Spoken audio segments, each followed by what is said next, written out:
you proud to be Hispanic? Hispanics in Florida now have the first Hispanic car license plate in the United States. Be a proud Hispanic. Put the Hispanic plate on your car. I want to be a doctor. I want to be a scientist. I want to be an engineer. I want to be a police officer. I want to be a professional dancer. By getting the Hispanic plate for your car, you will support scholarships and community programs. The Hispanic plate is available at any Department of Motor Vehicle office. Call now at 321-277-0850 or visit HispanicAchievers.org. Hi, everybody, and welcome to Hispanic Speakout TV. My name is Danny Ramos, and I've been here for 14 years bringing you news of the Hispanic community. And I'm here with my co-host, Jose Miranda. Today, we have a couple of interesting people that I'm going to give you a perspective on some really important information that's going on right now in the Hispanic community in Orange County. We're going to have Fred Brummer, and he's a commissioner who's trying to introduce the idea of having a district that will allow a Hispanic to be elected in Orange County, since Mayor Jacobs eliminated the district that a Hispanic could get elected. And then after that, we have Jeff Grismer. Jeff is the president and CEO of Child Rescue Network. So after we have our segment, don't forget to stay around because these conversations are really interesting. Jose, you went to City Hall. No, you went to Kissimmee, right? Yep, I went to Kissimmee. Okay, and the Puerto Rican community was coming out like they sometimes do when they have an objection to something that they react to, and they always react after the fact rather than acting before the fact. Because, tell me a little bit, let's talk about what happened. Well, one of the issues that has come about, we're talking about not just the redistricting that we're going to be speaking about, but about the Puerto Rican Day Parade as it comes to Orlando, and about an issue whether it's a Cuban parade or Cuban Puerto Rican or Puerto Rican Day Parade. As most people will say, it's a Puerto Rican Day Parade because it's Puerto Rico. So a bunch of leaders came together in Kissimmee at the offices, the state offices of Puerto Rico, which we have in Kissimmee. It was a very interesting debate. A lot of statements were made. It was filled with about 50 to 60 people, a very good turnout. I only had one kind of take back from that, and not necessarily negative, but more of an acquisitive thing, and I place it to you. While I saw members of different organizations there, I did not see a leader who was organizing the factions to become one voice. So are we looking for? Are you asking me a question? Yeah, I'm asking you a question. You're asking a guy who's going to respond. I'm telling you right now. Okay, well, are we looking? What are we looking for here? It's what we're looking at is the consistent inconsistency of the Puerto Rican community's ability to get together on any one cause, subject, or political position. Basically, the Puerto Rican community, I've been here for over 20 years, and it's been very consistent. The inconsistency of Puerto Ricans, because they all want to be the top leader, so they never can join forces, so they stay separate. And they only get together when somebody else steps up to the plate and starts doing something really big that they could have done, and they don't want to do it, or they didn't make the energy to unify in order to do it, and they come out and start boycotting and talking about the people that do things, okay? And that's the big problem, because you know what? You know I've been here for 14 years. You've been here for a long time, okay? I didn't get an invitation to go there. I'm Puerto Rican. I didn't get an invitation to voice my opinion. We've been on the air for 14 years.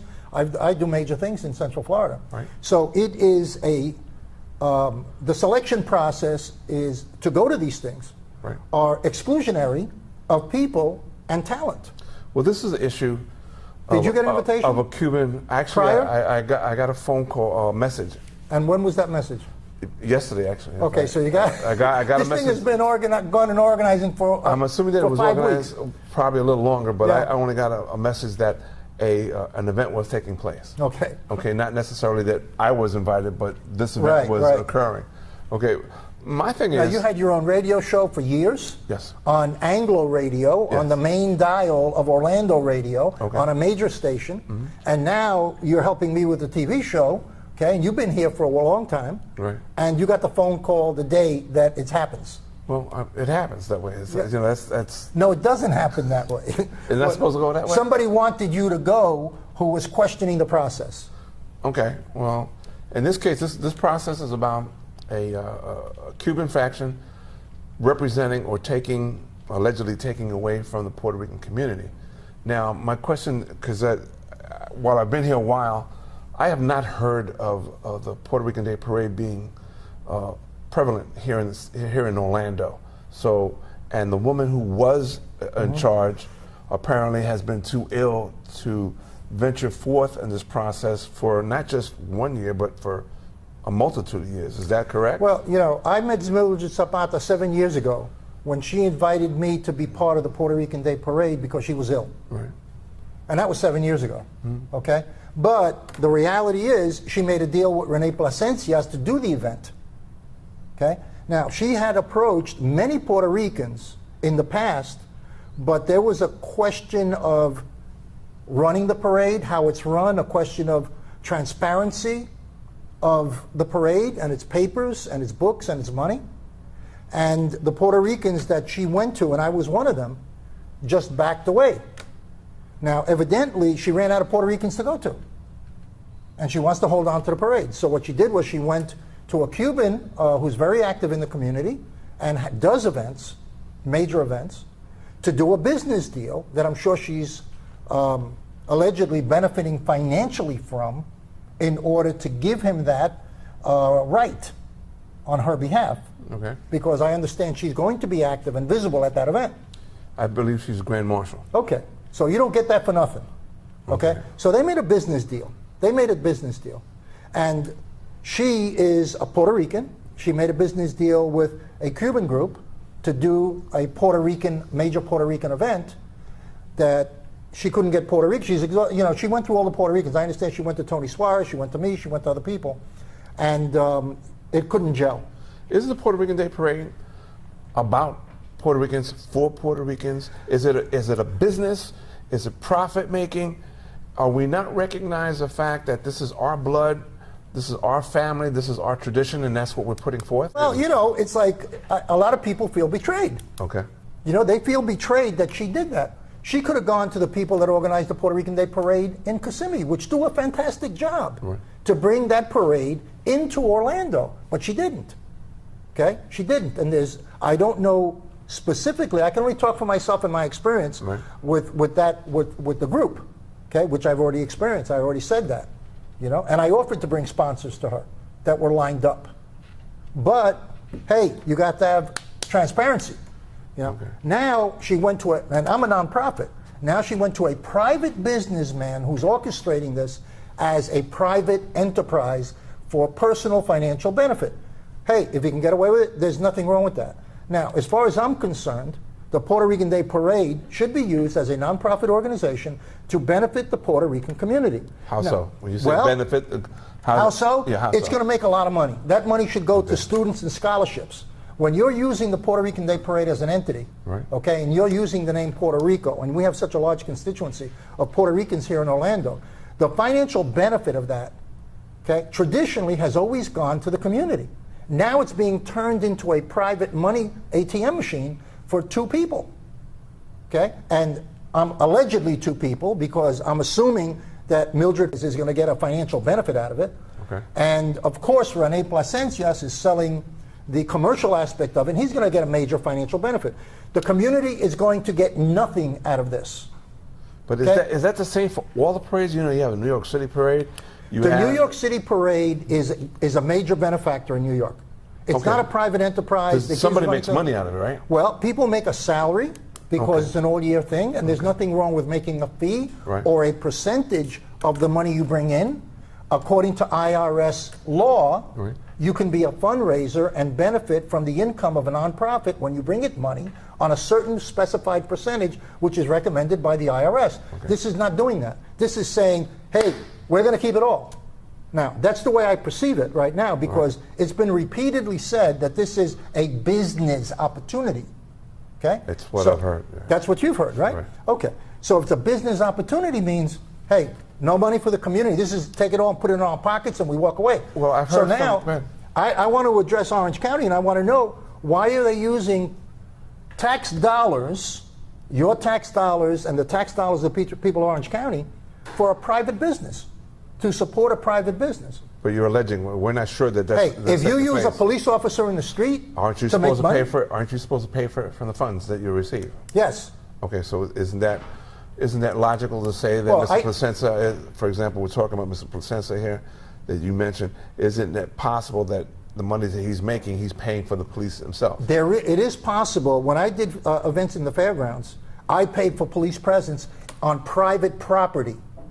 My police presence was on private property, and I paid for that. Right. Okay? So there are questions to be answered about whether it is ethical, moral, and just for a Puerto Rican Day parade being held for the benefit of the Puerto Rican community, or for the attendance and of the Puerto Rican community, to be used for the benefit of 1, 2, or 3 people financially, and no benefit goes back to the educational system, no benefit goes back to Orange County, no benefit goes back to the Puerto Rican community in the form of scholarships.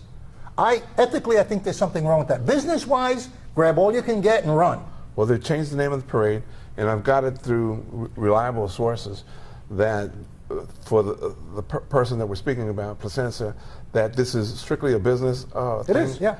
And that he came to the aid of a dying issue because the Puerto Rican Day Parade Listen, was dying. I got news for you. No.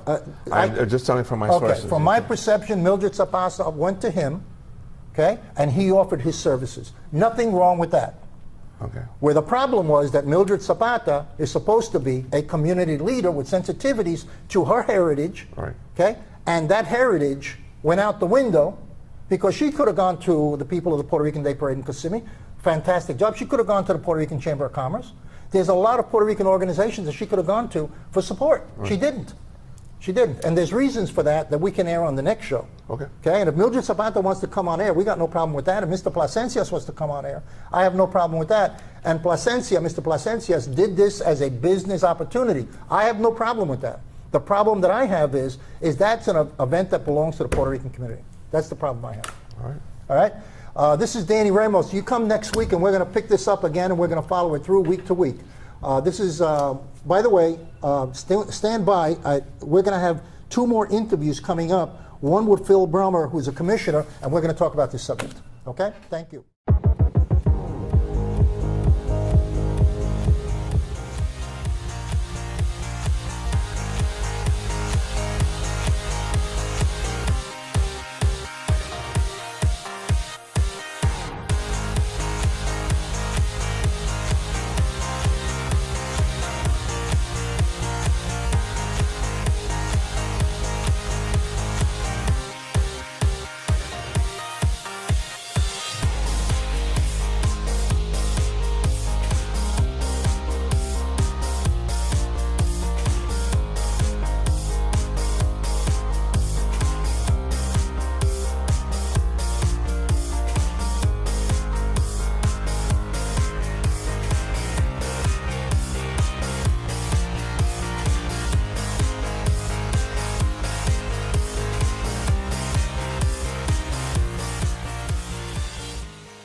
Welcome back, and my name is Danny Ramos, and I'm here with my co-host Jose Miranda, and this is Hispanic Speakout TV, being brought to you for its 14th year on Bright House Cable. And today we have with us Commissioner Fred Brummer, who is an Orange County Commissioner, who is going to give us some information on a meeting that was held yesterday, which is probably several days ago because we tape a little bit later. Jose, why don't you lead off? Good. Welcome back, sir. Appreciate Thank you very much. Appreciate the opportunity to be here. You had a meeting with a group of your fellow citizens, and this was supposed to be a informative meeting, and nothing was really done, or was something done? Well, the discussion portion, and whenever the county commission takes up an issue, they discuss it first, and then bring it back at a later meeting to vote. So that was what we were doing. Last Tuesday was talking about the issue to see whether, for the mayor to see whether or not there was enough support on the commission for my proposal to bring it back to what we wound up with was a workshop. I had proposed that we bring it back on March the 15th in order to be timely to go out to a a early special election. Impractical because of absences that are scheduled for March 25th. What were the subjects on this? Well, obviously, the big subject was 2 additional seats for Orange County Commission. Redistricting a part of that, a special election part of that, also to make Orange County constitutional officers' elections nonpartisan, to provide term limits for them, to adjust the percentages required for petition items to go on the ballot. Okay, let's talk about the petition, the county coming in and saying 2 new seats. Tell us a little bit about that and why. Well, that issue, clearly it's out there because of the fact that in 1986, when Orange County went to a charter form of government, there was about 100,000 people in each of the 6 districts. Now there's 200,000. We've doubled in population. So for constituents to get to their county commissioner, I believe that if we increase by 25%, we reduce the number of constituents that we each have, we better serve the community. In addition, further, if we go 2 additional seats, I sincerely believe that with appropriate redistricting, it would give the Hispanic community an opportunity to have a minority district. And I think that's a big part of the drive since I've made this idea. Jose, go ahead. I'm sorry. No, that's right.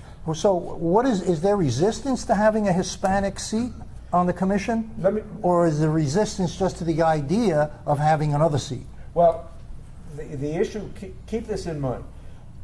The Hispanic community is not all located in the same place. They live all over Orange County. There are a couple of locations where there's substantial concentrations. In order to create a majority seat, you would have to gerrymander the county because the concentrations tend to be on the northeast of the airport, southwest of the airport. And the airport, having no residents, having no community, you can't legitimately use that for a connector. Okay. So, but if we go to 8 seats, either of those 2 districts might then create a situation where you would have 45 or 50% Hispanic concentration. Good. Is your reaction to this based upon the lawsuit that's been filed? No, my reaction to this is to do the right thing after what we did wrong a couple of years ago. Okay? And when you say what we did wrong? The county commission. In redistricting, there's a concern for the Mayor Jacobs' proposal a couple of years ago on redistricting reduced the concentration of Hispanics in County Commission District 3. Okay? So that virtually made it impossible for a Hispanic to have a shot? Not the case at all. Not the case Okay. at all. However, historically, the fact of the matter is I believe that there's a concern in the community as to whether there is, the commission is willing to have a seat that's predominantly Hispanic. And I'm saying to you, it's the right thing to do. Now's the time. Time to do it. Doesn't federal law prohibit gerrymandering or redesigning a district so that minorities are diluted in the election process? Isn't that part of the civil rights law and federal law? Well, isn't that what actually happened when Jacobs had led to do that redistricting? Well, that'll be decided probably in the next month or 2 in the courts. Okay. Whether or not that was the actual case. I don't necessarily agree that was what happened, but I will say to you, we could have done better, and it's time that we do better. So Okay. let's get it done. Mm-hmm. That's that, and so I have a commitment that we can make this work if I can get the votes to get this on the ballot. Let me ask you one, maybe to reiterate something again. Most people will say that these districts were gerrymandered so that the Republican Party will always be on the winning end. Is that something that people have viewed? Is that view wrong? Yes, that view is wrong. In my district, when I got elected, was 20 points plus D, and I'm an R. Mm-hmm. Okay? So because we're nonpartisan, this, when we campaign, this is so much better. As Mr. Miranda says, gives us the opportunity to have politics without borders, so that we're not necessarily identified as the enemy, which is what we've reached today with big party politics. That's why almost 30% of the voters in Orange County no longer associate themselves with either of the two major parties. So the fact of the matter is that you can win in a Democrat district if you're a Republican. You can win in a Republican district in Orange County. Well, Mildred Fernandez was the commissioner who originally had that district for 16 years or something like that. She was Republican. She was 5 years and a Republican. And the Hispanic community is dominantly Democrat. Correct. So I mean, and that issue is about, as Mr. Miranda calls it, and I've adopted that phrase, politics without borders. When you don't have to identify, you can ask a person for their vote without having to say to them, "You and I are in the same party." Okay. So what is the process now? Where has all this proposal gone to? Well, I'm hopeful. I'm not as hopeful as last time I was here, but I'm hopeful that on April 8th that we will have a workshop that I will be able to engender enough support under my fellow commissioners that we will come back on April 22nd and vote to put this now on the August ballot, the August primary ballot, that my package will go that day, and then we'll get a vote. Does it have to go as a full package, or can the workshop divide it up and say, we'll go with this and not with this? Well, I will say to you, that's possible, but I will also say to you that I have worked diligently to create a package that I believe can be successful, so that each of the items will help each other win 50% of the vote. And I will say to you, I don't believe, I'm firmly convinced that it is best that it goes as a package and that we get it done. Now the situation is it would go to the August ballot. I'll have to change my proposal in order to treat how we will do the redistricting after the August ballot. If I'm successful, we get it done. We'd need about 6 months for a redistricting committee to be created, and then I would hope some May or June of 2015, we would hold special elections in those two new districts to elect new commissioners. Is it easier to get the seats prior to getting their jurisdiction? You have to have the seats created Before? You have to have the charter changed. Okay. Then you have to go through an appropriate redistricting process to be able to decide, where the borders are going to be. You effectively you cannot district a commissioner out of his district. So in other words, if I'm living here, I can't be districted out of my district. Right. In order. We only have a couple of seconds. I want to get this in. Who are the commissioners that are for creating a new district, or who is against? Well, we did now not you're terming out, right? So right, you can right. throw it out So there. And we don't. I don't have a count. Okay. We discussed it. But I don't have a count, and so I can't put myself in that position to tell you who's for and who's against. Okay. But I am hopeful that I can generate 3 other votes for this charter amendment proposal. Okay. All right. Thank you, Fred. Thank you very much for the invitation. We're going to take a break right now. This is Danny Ramos at Hispanic Speakout TV with Jose Miranda. Tune in with us every Tuesday night at 9:30 p.m. We've been here for 14 years. Stay tuned. Are you proud to be Hispanic? Hispanics in Florida now have the first Hispanic car license plate in the United States. Be a proud Hispanic. Put the Hispanic plate on your car. I want to be a doctor. I want to be a scientist. I want to be an engineer. I want to be a police officer. I want to be a professional dancer. By getting the Hispanic plate for your car, You will support scholarships and community programs. The Hispanic plate is available at any Department of Motor Vehicle office. Call now at 321-277-0850 or visit HispanicAchievers.org. Hi, I'm Danny Ramos, and welcome back to Hispanic Speakout TV. We're here, and every week we try to bring a nonprofit organization to the community and give them exposure for the good work that they do in Central Florida. And our guest today is Jeff Geismer, and he is the CEO and Chief Executive Officer of the Child Rescue Network right here in Orlando. Jeff, tell us, what is the Child Rescue Network? What is it exactly? As you said, we are a nonprofit organization, and our mission is really to empower children and families to help prevent child sexual abuse, abduction and victimization, such as human trafficking. And how do you do that? What is the process that you used in order to create that environment? Well, we go out into the community.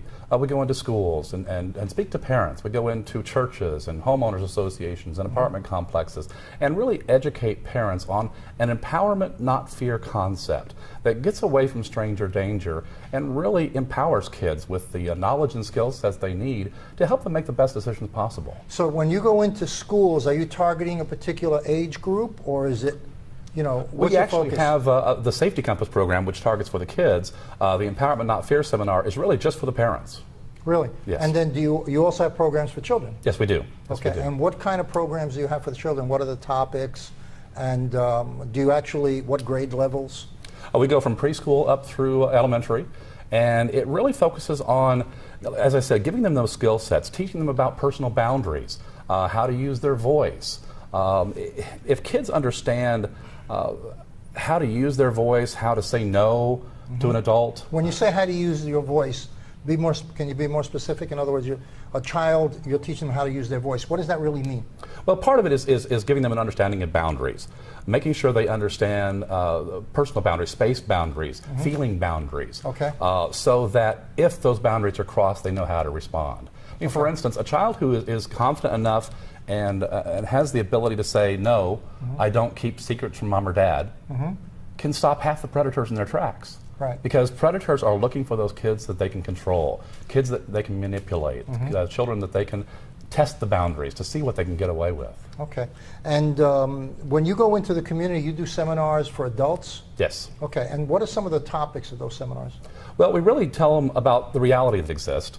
I mean, the fact is that 1 in 4 girls and 1 in 6 boys will be sexually victimized by the time they're 18 years old.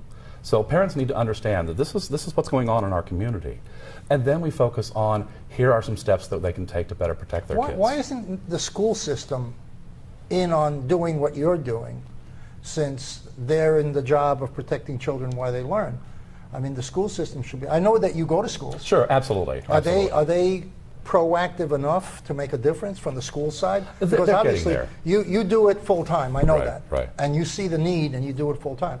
But now with schools, are they accepting you to bring this message Absolutely. to the kids? We're actually a partner in education with Orange Good. County Public Schools. Great. We do trainings for their addition staff. Those are the coordinators in each school that work with the volunteers that come into that school. Okay. So teaching them about best practices and things like that. Okay.